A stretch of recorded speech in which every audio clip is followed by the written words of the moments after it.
नमस्कार, मैं हूं दीपक डोभाल और आज आपकी खबर आपका फायदा में बात होगी आपके परिवार की सेहत से जुड़े हुए मसले की। आज हम बात करेंगे उन जहरीले केमिकल्स की जो आपके फलों को पकाने के नाम पर जहर बना रहे हैं। जी हाँ, ये वही फल हैं जिन्हें आप हर रोज बाजार से खरीदते हैं, बड़े चाव से खाते भी हैं। केले, आम, पपीते, चीकू। लेकिन क्या आपको पता है कि ये फल कैसे पकते हैं? क्या ये पेड़ों से नेचुरली पक कर आते हैं या फिर किसी गोदाम में पकते हैं? केमिकल्स की मदद से जबरन पकाए जाते हैं? ये तमाम ऐसे सवाल हैं जिन पर आज हम विस्तार से चर्चा करेंगे, क्योंकि food safety and standards authority of India यानी कि फसाई ने अब इन नकली तरीकों पर शिकंजा कसने की ठान ली है।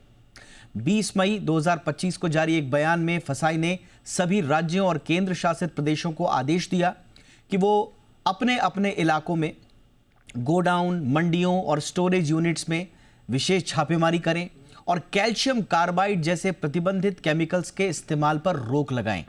आपको बताएं कि कैल्शियम कार्बाइड वही केमिकल है जिसे आम भाषा में मसाला कहा जाता है और इनके थ्रू फल वगैरह पकाए जाते हैं और यही आपके फलों को नकली तरीके से जहरीले केमिकल से पकाया जाता है इसी तरीके से।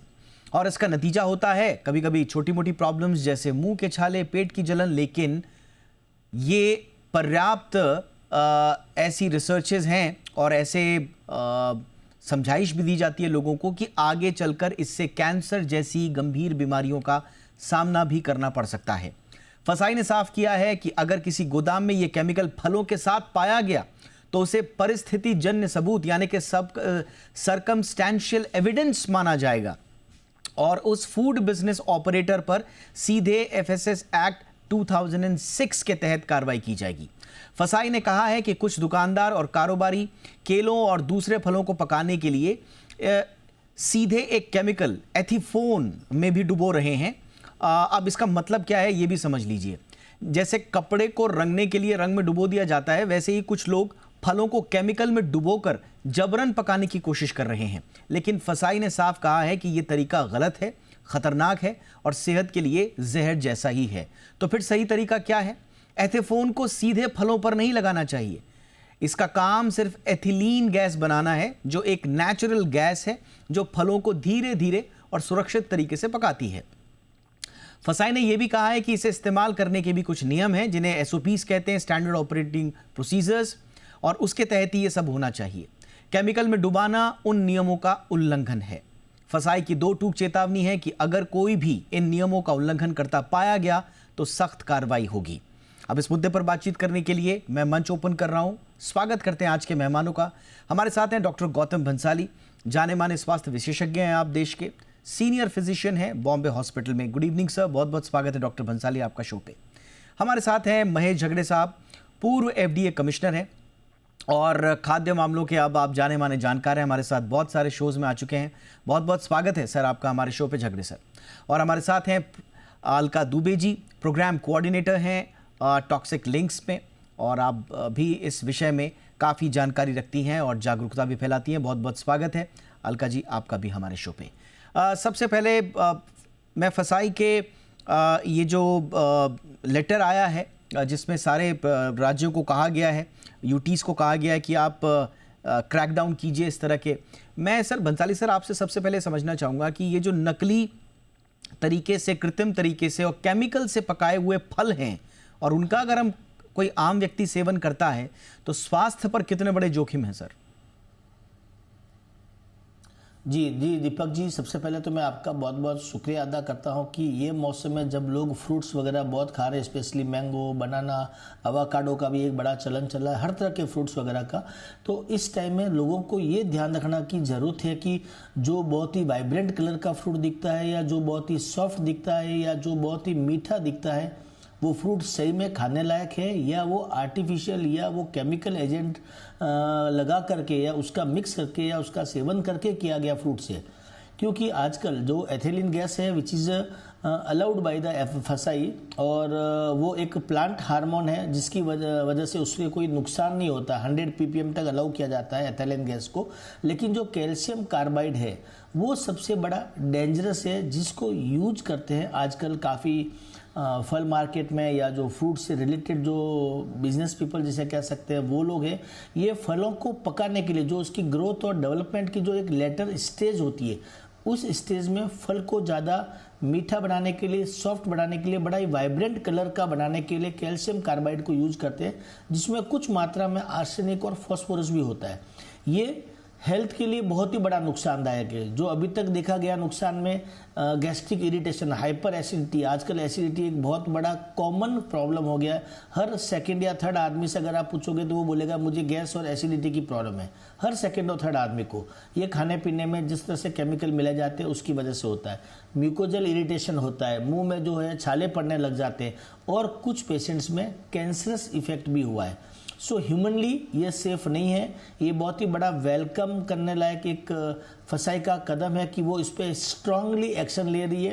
प्लस स्टोरेज हाउसेज और जहाँ पर भी इस तरह के केमिकल यूज किए जा रहे हैं या किए जाने वाले हैं, वहाँ पे ये लोग अगर सख्त कदम उठाए तो लोगों को बहुत सारी हेल्थ से रिलेटेड जो हेल्थ हजार्ड जिसे कहते हैं, स्पेशली कैंसर जैसी बीमारियाँ, हाइपर एसिडिटी, गैस्ट्रिक इरिटेशन वो ठीक है, बट कैंसर जैसी बीमारियों से बचाने में ये एक तरह का बड़ा कदम साबित हो सकता है। Absolutely sir. तो ये वो हेल्थ हैजार्ड्स हैं जो आपको इस तरह से पके हुए फलों की वजह से आपको भुगतने पड़ सकते हैं। झगड़े सर, अब आपके पास आऊँगा और इस बार एक पर्टिकुलर जो एम्फेसाइज किया है अपने सर्कुलर में फसाई ने, वो कहा है कि अगर कैल्शियम कार्बाइड आपके गोदाम में किसी भी रूप में पाया गया, भले ही आप उनको पका रहे हैं या नहीं है, लेकिन आपके गोदाम में कहीं पर भी रखा हुआ पाया गया तो उसे सर्कमस्टांशियल एविडेंस माना जाएगा और फिर आप पे एक्ट के तहत कार्रवाई होगी। ये कितना इंपॉर्टेंट है सर, क्योंकि ये गोदामों में क्यों आता है, कैसे आता है, किस चीज़ के लिए आता है, ये हर कोई जानता है, लेकिन कई बार इस तरह के वेंडर्स और फूड जितने भी ये बिजनेस पर्सन हैं, ये बच जाते हैं, कहते हैं कि साहब हम तो किसी दूसरे काम के लिए ये कार्बाइड लेकर आए थे, देखिए हम पका थोड़े ना रहे हैं। तो ये जो कैटेगोरिकली का है सर, ये कितना इंपॉर्टेंट है? दीपक, ऐसा है कि जैसे कि डॉक्टर साहब ने बताया कि बस सेहत के लिए बहुत ही खराब है। अभी इसमें बहुत सारी चीजें हैं कि जिसका जिक्र हमने सिर्फ कैल्शियम कार्बाइड के लिए बारे में ही किया, लेकिन उसमें वैक्स है, मिनरल ऑयल है, ये बहुत सारी चीजें, आर्टिफिशियल कलर है, या उसमें शुगर भी इंजेक्ट किया जाता है फ्रूट्स में। ये सब चीजें सेहत के लिए हानिकारक होती है, ये तो है। लेकिन अभी जो फसाई ने जो बताया है कि ये जो कार्बाइड है, जिसको लैंग्वेज में मसाला बोलते हैं, वो रखा तो उसके लिए वो एक कानूनन अपराध किया माना जाएगा। अभी एक चीज ऐसी है कि ये जो कानून है, ये क्या अभी आज या 20 इसको मई को आया नहीं है, इसलिए मई को आया नहीं, इसलिए फसाई ने कहा। ये कानून 5 अगस्त 2011 से यहाँ पे है, एग्जैक्टली सेम, इसमें कोई बदलाव नहीं है। और उसमें food safety and standards provision and restriction on sale regulation 2011 5 अगस्त 2011 से लागू किया गया है। यानी ये जो कार्बाइड गैस है, वो प्रोहिबिटेड है। अगर कार्बाइड गैस से कोई फल पकता है तो वो प्रोहिबिटेड है, वो बेचना ही नहीं है, यानी इसके ऊपर तो कार्रवाई होती है। और दूसरी चीज है कि ये जो पाया जाता है, ये पाउडर, वो पैकेट्स में रखा जाता है, किसके अपने आम के पैकेट्स में, या हमारे जो केले होते हैं वहां भी पाया जाता है।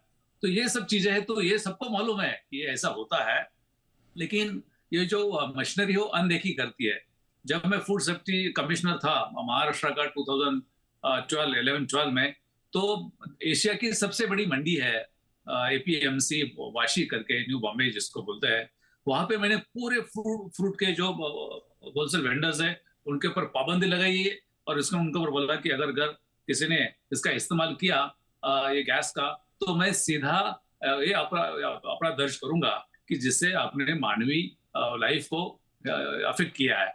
वो पूरा बवाल मच गया, समझो भूचा लगा गया कि नया कौन कमिश्नर आया हुआ क्या है। मैं बोला देखो ऐसा है, कानून बन गया, पहले नहीं था। शुरुआत में बहुत प्रॉब्लम हुआ, लेकिन मुझे बोलने में बहुत अच्छा लगता है कि उस टाइम जो आम के बारे में, स्पेशली आम है और उसको अल्फांसो में ये जो कार्बाइड बहुत पैमाने पर यूज करते थे, उनको बताया गया कि कार्बाइड आपके बच्चे भी खा सकते हैं, कार्बाइड से पका हुआ आम आपके फैमिली मेंबर्स भी खा सकते हैं, आपके रिलेटिव भी खाते हैं, उनको कैंसर तक लेके जाएगा।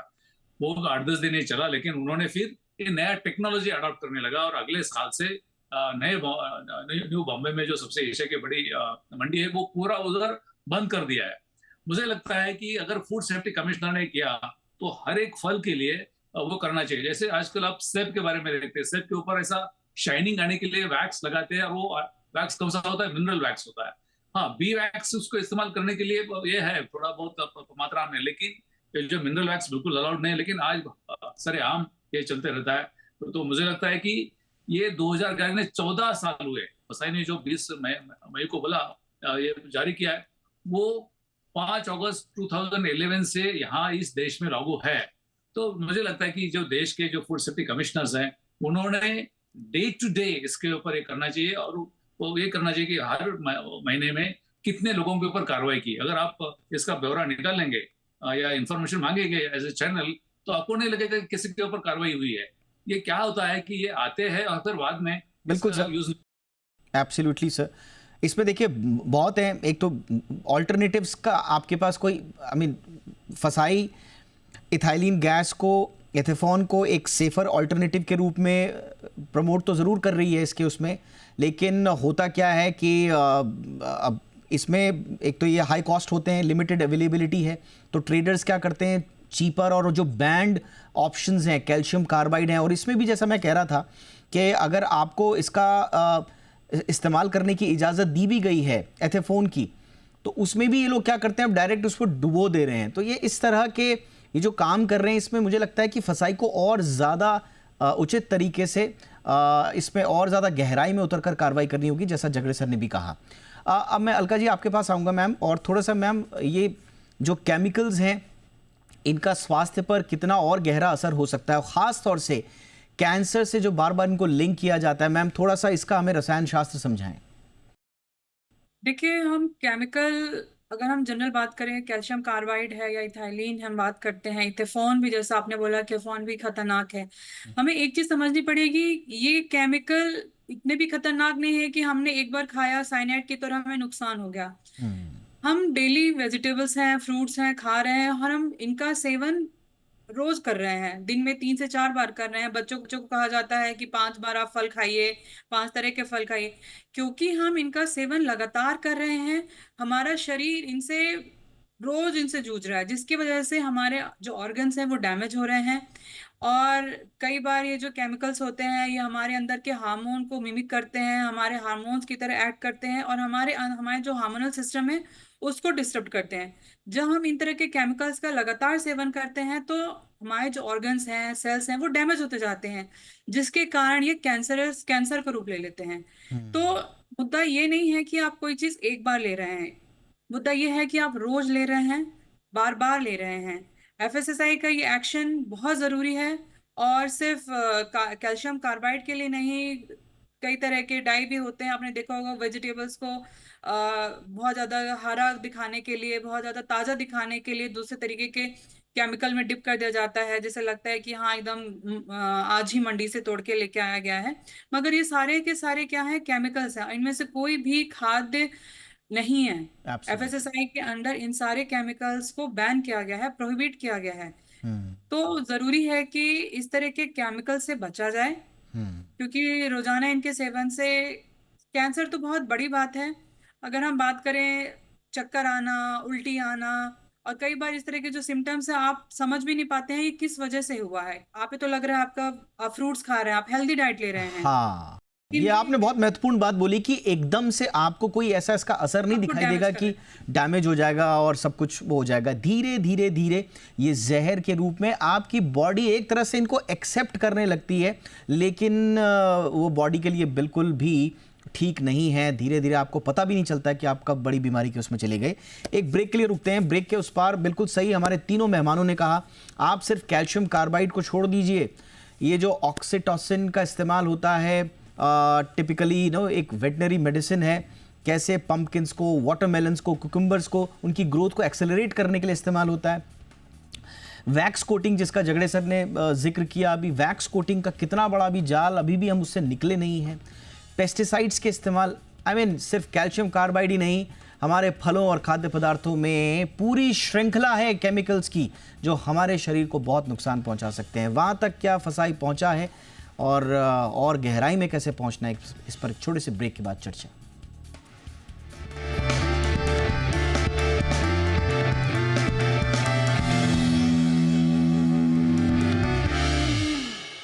ब्रेक के बाद आपका स्वागत है। तो केमिकल से अगर फल पका तो जेल पक्का, ये फसाई कह रहा है अब उन तमाम वेंडर्स से जो प्रतिबंधित केमिकल्स हैं उनके प्रयोग से फलों को पकाते हैं और उन्हें चमकाने की कोशिश करते हैं। बंसाली सर, अब मैं आपके पास आ रहा हूं और ये सवाल सर, आपकी सलाह अब देश का हर परिवार सुनना चाहता है, क्योंकि ये केमिकल कब साफ होगा मार्केट से और कारोबार का घालमेल कब ठीक होगा, अब इसका तो हम इंतज़ार ही कर सकते हैं सर। लेकिन तब तक एक आम इंसान क्या करे जब हम फल लेने जा रहे हैं, ख़ास तौर से आम वगैरह जो सीजनल फ्रूट्स होते हैं, तो कैसे सर पहचानें, और दूसरा उसको क्या बेटर तरीका है कि हम उसके केमिकल्स के इम्पैक्ट को कम कर पाए, कोई तरीका? ऐसा देखा जाए दीपक जी तो कोई तरीका इन चीज़ों के लिए नहीं होता है भी नहीं। इसमें फसाई को ही बहुत ही स्ट्रॉन्ग वे में आना पड़ेगा, चेक करना पड़ेगा, चाहे इनके स्टोरेज हाउसेज है, गोडाउन है, वहाँ पे जाके चेक करना पड़ेगा कि कैल्शियम कार्बाइड पड़ा तो नहीं है, या कोई और तरह के पेस्टिसाइड, ऑक्सीटोसिन, अलग टाइप के हार्मोन्स वगैरह वो इंजेक्ट तो नहीं कर रहे या यूज़ तो नहीं कर रहे।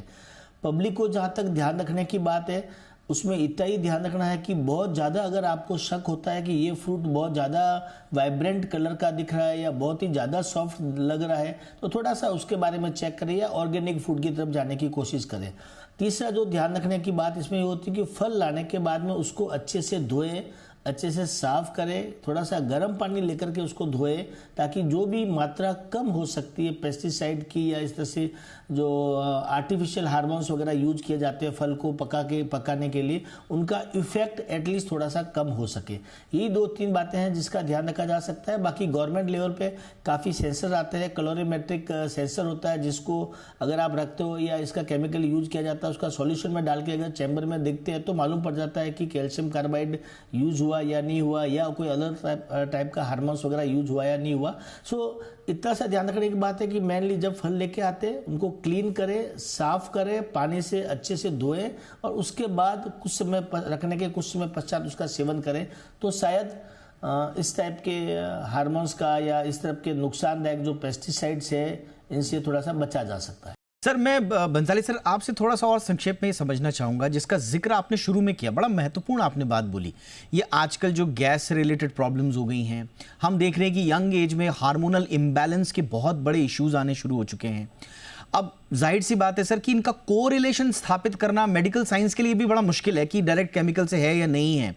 बट सर, ये कितना ज़रूरी है कि इस पर एक थॉरो स्टडी की जाए कि मार्केट में ये जो पके हुए फल हैं और उनका हमारे हेल्थ के साथ, ये आप एक गवर्नमेंट लेवल पे कुछ सलाह देंगे सर कि स्टडी की जाए, कोरिलेशन स्थापित किया जाए, ताकि हम ज़्यादा मुकम्मल तरीके से लोगों की जिम्मेदारी फिक्स कर सकें?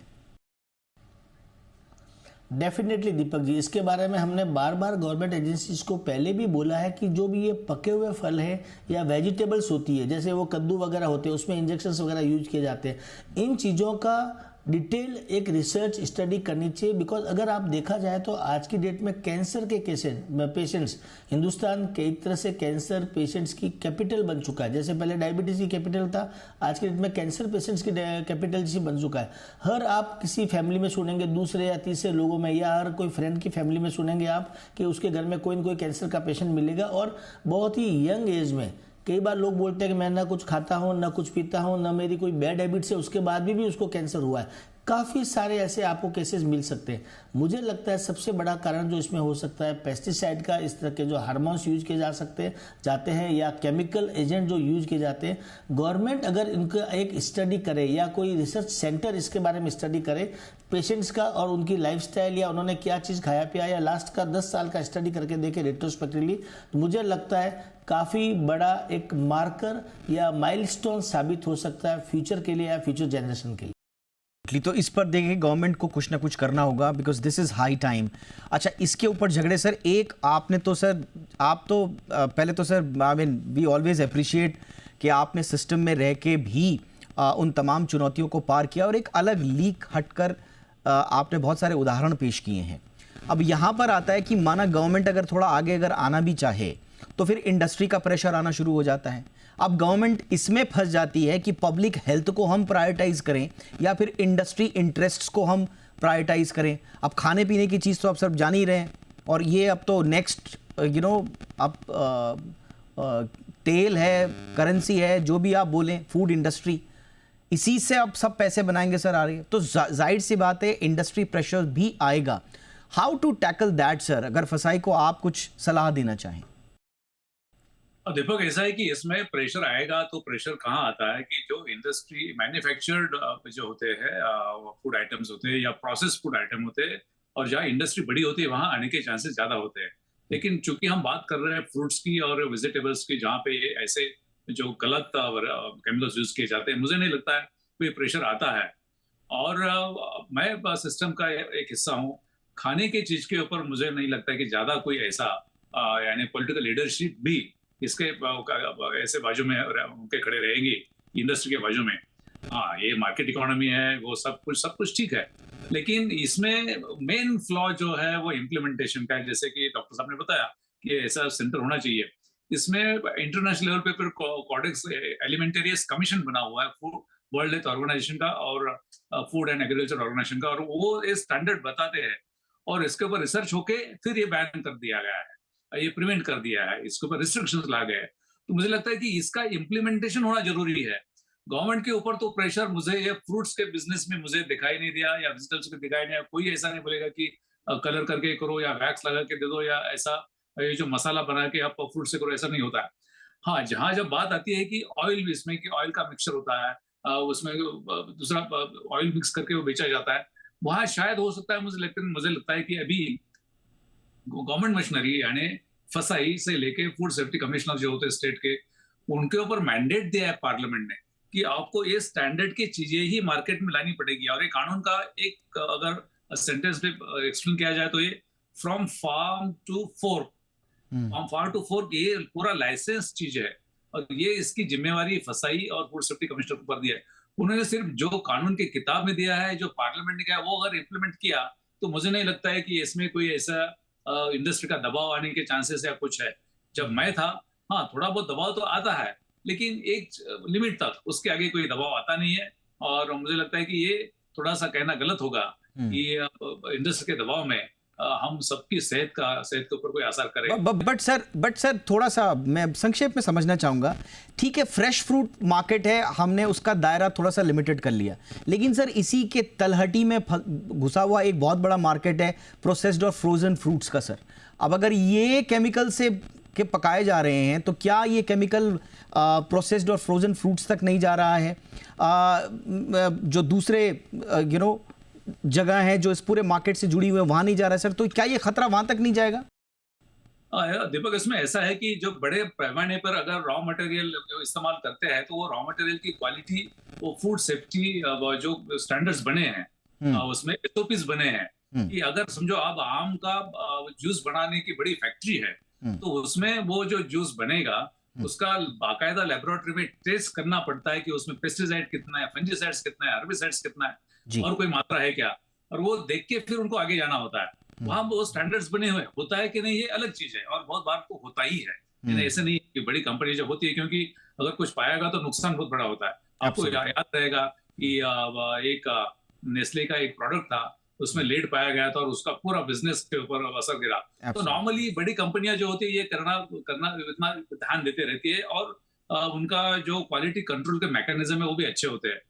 प्रॉब्लम कहाँ आता है, जो रिटेलर के जो चीजें होती है, रिटेलर की स्थिति। सॉरी सर, आपको इंटरप्ट कर रहा हूँ, मेरे पास वक्त की कमी है। मैं अलका जी के पास आऊंगा। अलका जी, आप संक्षेप में, मैम, क्या एक आम आदमी के पास कोई ऐसे तरीके हैं कि जिससे हम पता कर सकें कि किसी फल को पकाने के लिए किसी केमिकल का इस्तेमाल किया गया है या नहीं? ये थोड़ा सा आम आदमी के लिए जानना थोड़ा मुश्किल हो जाता है। हाँ, एक चीज किया जा सकता है कि आप जो मौसमी फल सब्जियां हैं उन्हीं का उपयोग करें। अगर आप शुरू से देखते आ रहे होंगे, हर सब्जी का, हर फल का एक फिक्स सीजन होता है। अगर आप ऑफ सीजन खा रहे हैं तो जाहिर सी बात है उसको किसी तरह केमिकल डाल के उसको उगाया गया है या केमिकल डाल के पकाया गया है। तो आप थोड़ा मौसमी फलों का उपयोग करें। अब जब पता है कि आम मई के महीने में आता है, तो आप फरवरी के महीने से खाना ना शुरू करें। जाहिर सी बात है वो स्टोर किया गया होगा, उसको केमिकल डाल के पकाया गया होगा। तो आप ऐसे तो जो हरी सब्जियां हैं, जो दिख रहा है कि इसमें एक्स्ट्रा ग्रीन है, उसको आप देख के जान सकते हैं कि हाँ इसमें कोई केमिकल डाला गया है। जैसे कि डॉक्टर साहब ने बताया था कि जो वाइब्रेंट कलर है, एक्स्ट्रा ही जिसमें कलर दिख रहा है, शाइनिंग है, उस तरह के उन्हें एब्सोल्युटली देख मैम। के आप समझ सकते हैं कि इनमें केमिकल बिल्कुल मैम, और बिल्कुल आपकी दिशा हम समझ गए, और इसीलिए हमने छोटा सा एक ग्राफिक्स भी बनाया अपने दर्शकों के लिए। वो कैसे वो कम से कम एक कोशिश कर सकते हैं पता लगाने की कि केमिकल युक्त वो चीज़ है या नहीं। बहुत बहुत धन्यवाद आप तीनों का। Alka ji, thank you so much for your time ma'am. झगड़े sir, thank you so much sir for your time. Doctor Gautam Bansali, बहुत बहुत शुक्रिया सर, आपने वक्त निकाला। शो में इतना ही, नमस्कार।